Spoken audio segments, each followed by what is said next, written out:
تخيل أن عندهم إعلان في التايم سكوير قيمته ملايين الدولارات. سناب شات جت عروض للاستحواذ 3 مليار ورفض هذا العرض، وبعدها رفع هذا العرض إلى 10 و19 مليار، ومؤسس البرنامج رفض هذا الاستحواذ رغم أنه عمره 22 سنة. من يرفض هذا الاستحواذ بهذا المبلغ؟ بنفس الوقت مصادر دخل شبكات التواصل الاجتماعية كلها من الإعلانات. سناب شات ما في ولا إعلان. هذا يتركنا قدام أحد أمرين لا ثالث لهما: واحد، عندهم مصدر دخل غير قانوني. اثنين، مؤسس سناب شات عنده نية خبيثة، ودخول شريك معاه راح يكشف هذا الموضوع.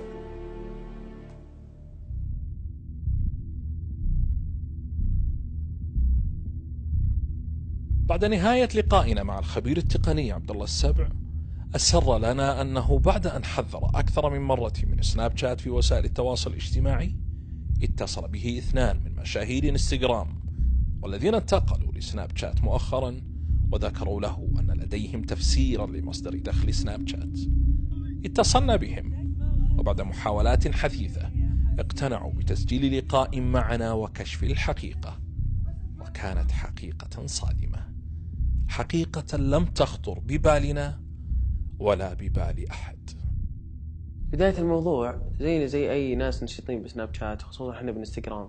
جتنا إيميلات، حنا وشباب الانستغرام كلهم أرسلنا إيميلات قالوا إنهم يبغونا ننشط برنامج جديد اسمه سناب شات، وبمبالغ مادية مجزية إننا ننقل المتابعين من الانستغرام، خصوصا احنا في الانستغرام، إلى البرنامج الجديد اللي اسمه سناب شات.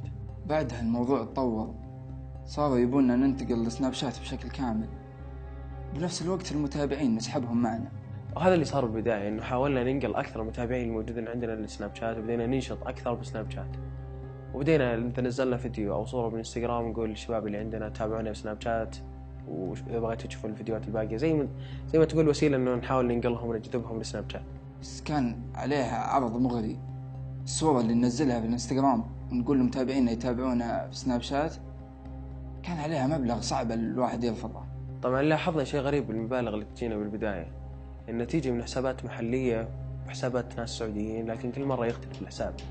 ما عمر جتنا حوالات إنه تقول إنه من شركة سناب شات أو شيء كذا رسمي، لكن كنا حنا نقول إنه كيف دام الفلوس جاية متحولة لحسابك ليش أنا قاعد أدقق؟ الفلوس جاية أنا ما علي منهم، يسوي اللي يبون.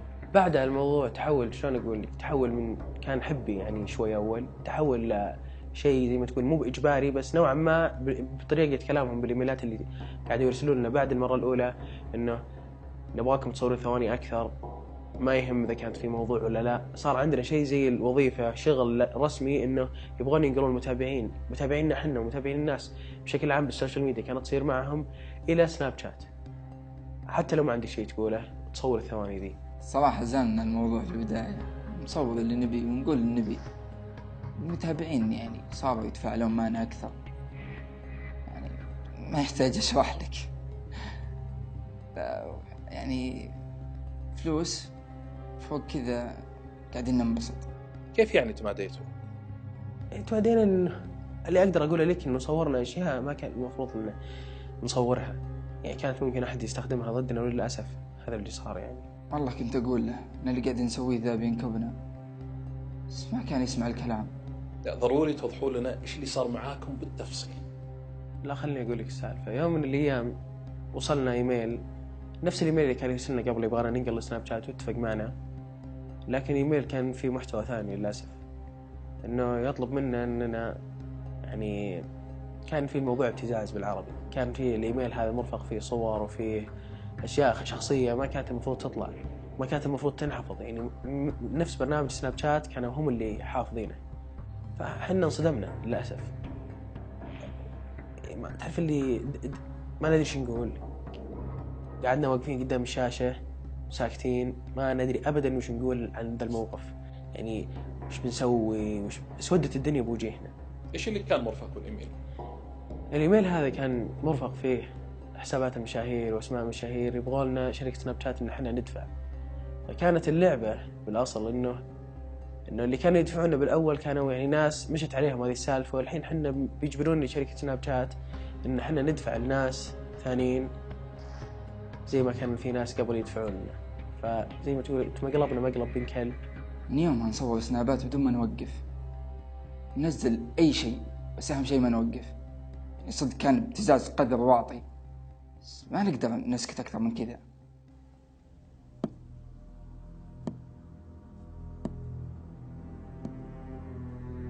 شركة تبتز المستخدمين لإجبارهم على استخدام برنامجها، يملكها حاقد على المجتمع.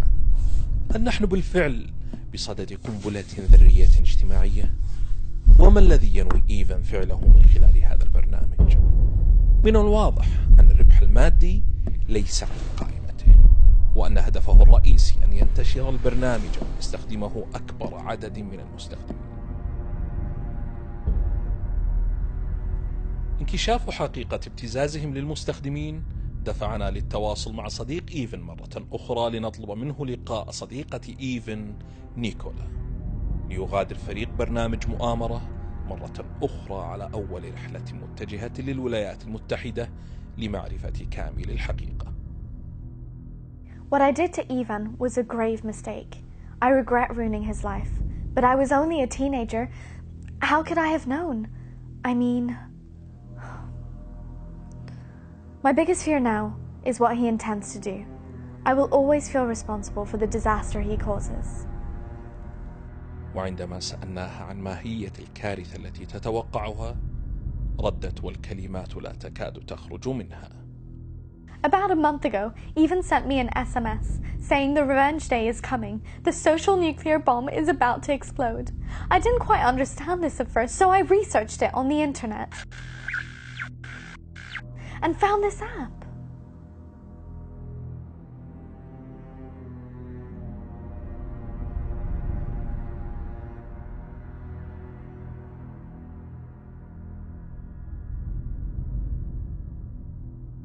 عنوان الموقع كان هو اختصار لجملة The Social Nuclear Bomb، ولا يوجد بالموقع إلا هذا العداد الذي تشاهدونه، والذي سينتهي خلال 20 يوما من تاريخ تسجيل الحلقة. بحثت نيكول عن مالك الموقع، ووجدت أن اسم المالك قد تم إخفاؤه، ولكن الإيميل المستخدم كان إيميل إيفان القديم، والذي كان يستخدمه عندما كان في المرحلة المتوسطة. I live now in real horror. I'm just terrified that Ivan will release the snaps of more than 300 million users as well as mine. I mean, I couldn't have known. I don't know what to do. You've got to help me. You're the first person I tell this to.